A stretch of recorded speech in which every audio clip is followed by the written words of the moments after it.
Hoy estamos celebrando misa de tiempo de Adviento, tiempo de penitencia, de llamada a la conversión, tiempo que ha de vivirse con austeridad, que se refleja incluso también evidentemente en la liturgia.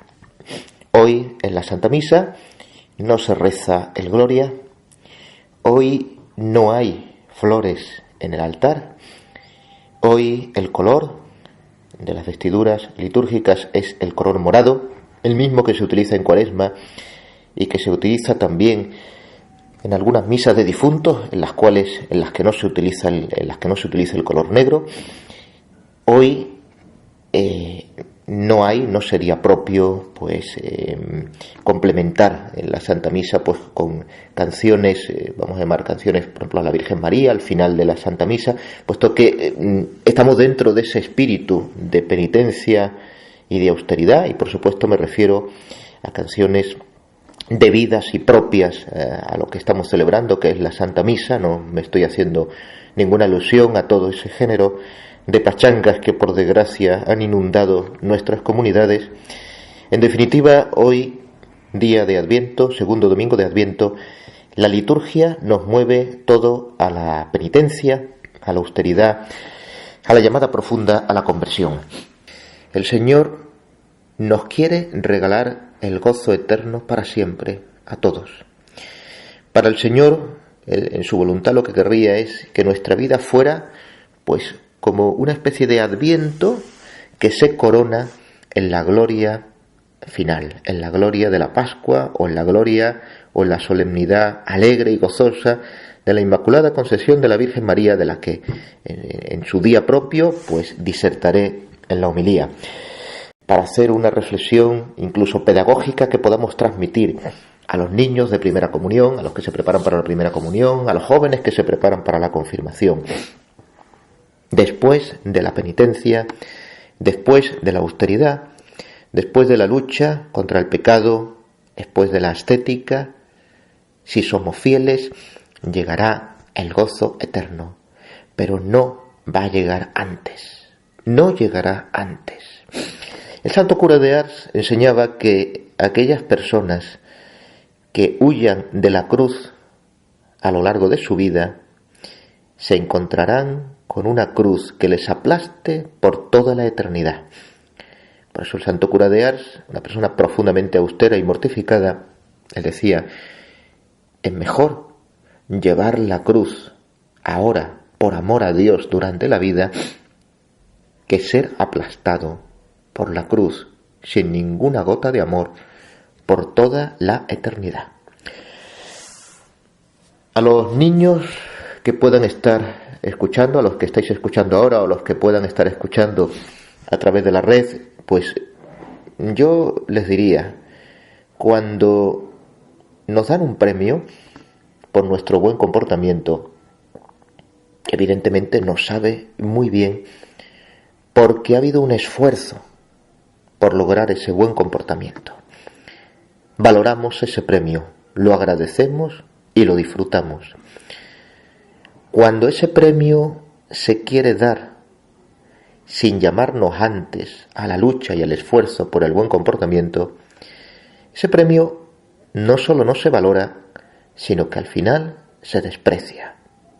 Dice el Señor en el Evangelio: no arrojéis margaritas a los cerdos, porque se revolverán, las machacarán y luego os destrozarán a vosotros. El premio, el cielo eterno, lo que Dios quiere para todos nosotros, es un regalo de su gratuidad. Nosotros no podemos merecerlo.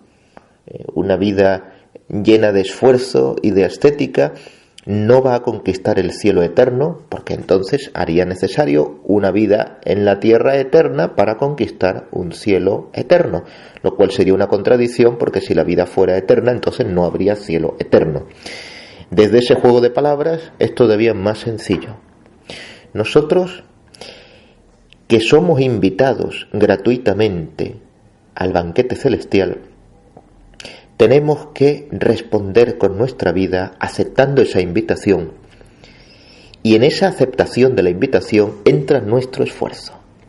es necesario el esfuerzo moral por hacer el bien, para poder aceptar la invitación que Dios nos da para ir al cielo. Si nosotros no aceptamos la invitación porque nos negamos al esfuerzo moral, nos negamos a la cruz, nos negamos a luchar contra el pecado, o lo que es peor, creemos que no tenemos pecado, entonces, al final de nuestra vida, no vamos a encontrar ese gozo eterno, sino que nos encontraremos con la eterna desgracia de la condenación, que para muchos puede ser una sorpresa, desagradable y terrible sorpresa.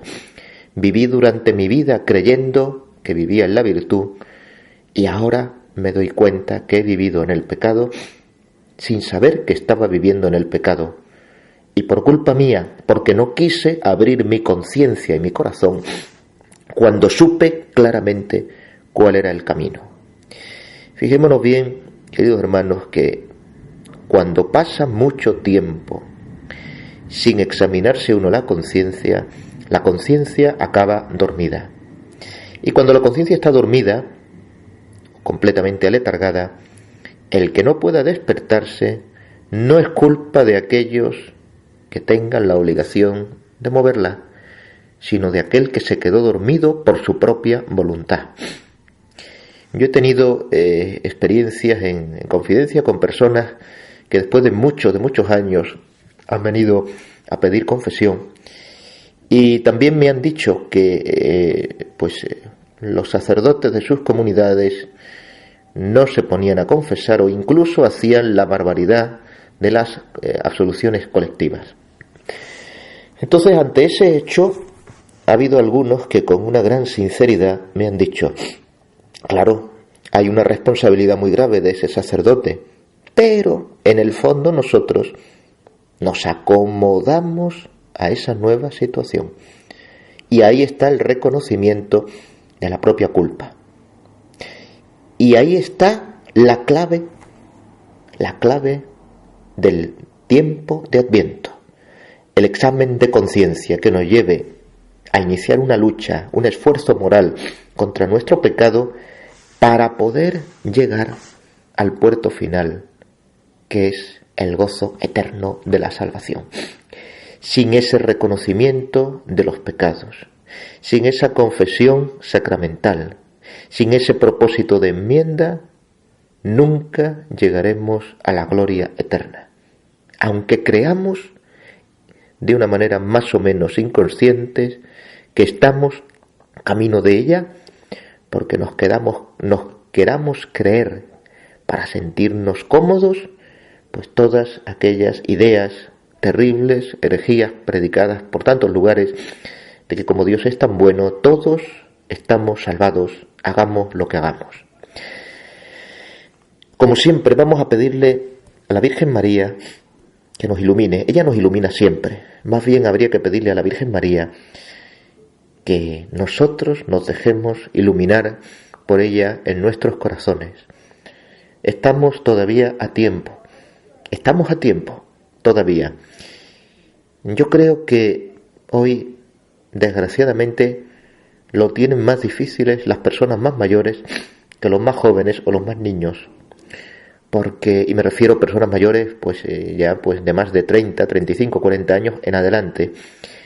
Lo tienen más difícil, o lo tenemos más difícil, porque yo estoy dentro de ese segmento, porque ante tanta mentira que nos ha rodeado, ante tanta herejía con la que hemos estado prácticamente bañados desde hará unos 40, 50 años, ante tantos errores mezclados con verdad, en apariencia, que es el cóctel preferido del diablo, la verdad es difícil y duro reconocer, que tengamos que reconocer en un momento de nuestra vida, nos hemos equivocado al creer que ese premio que Dios nos da no depende para nada de nuestra aceptación, de nuestra libertad.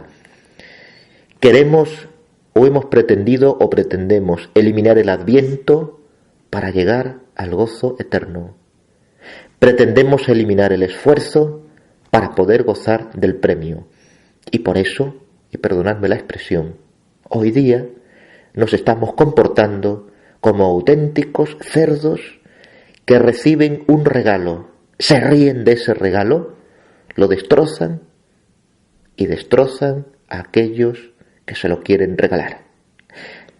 Es terrible, pero esa es la realidad que hoy estamos viviendo en nuestra iglesia, en nuestras comunidades, de una manera muy general en todas nuestras sociedades, sobre todo en Occidente, sobre todo en América, sobre todo en todos aquellos lugares donde la mezcla explosiva entre el consumismo propio de las democracias liberales junto con el modernismo inoculado dentro de la propia Iglesia Católica han dado como resultado vivir, como no hace mucho me comentaba un amigo, vivir como auténticas amebas televisivas.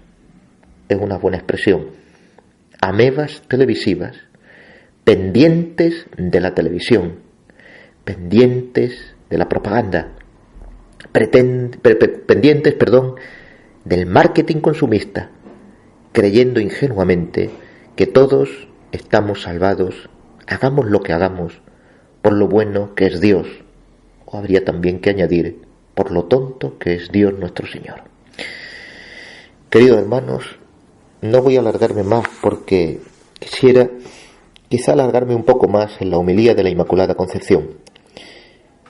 Solemnidad grande para la cristiandad. Recuerdo que es día de precepto, día con obligación grave de ir a misa, como todos los domingos del año. También voy adelantando que hay 3 días próximos que son de precepto y que hay que recordarlos en nuestras comunidades. 25 de diciembre, día de Navidad. 1 de enero, día de la maternidad divina del Señor. Atención, 1 de enero, día de precepto para todos los cristianos. Obligación grave de ir a misa, bajo pecado mortal. 1 de enero, no es el día de Año Nuevo para los cristianos, es el día de la maternidad divina de la Virgen María. Y 6 de enero, Epifanía del Señor. Ya se irá recordando más adelante conforme se vaya acercando la fecha. Que la Virgen María nos ayude y nos acompañe, que nosotros nos dejemos iluminar por ella, para que caminemos por el camino de la conversión, si es que realmente queremos llegar a la eterna felicidad del cielo. Que así sea.